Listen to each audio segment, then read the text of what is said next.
Hi guys, welcome to Microsoft Entra AD tutorial series. In this tutorial, I will show you how to restrict user to access Microsoft Entra Admin Center. Are you ready? So let's get started.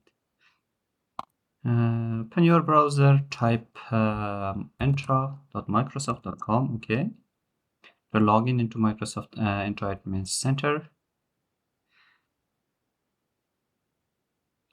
And by default, the normal user can see all the user, can see groups, can see devices and application. If you want to restrict them, it's very easy. Click on user and choose user setting.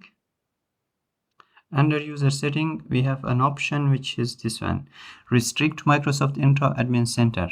By default, it is no. So it means that the user can see groups, user devices, applications. If you turn it on, then the user does not have the permission to see this, to see all the users, group, devices, and so on.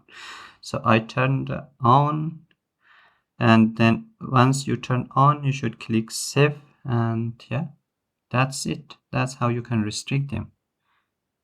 Thank you guys for watching. If you have any question, write them in the comment section. See you in the next video.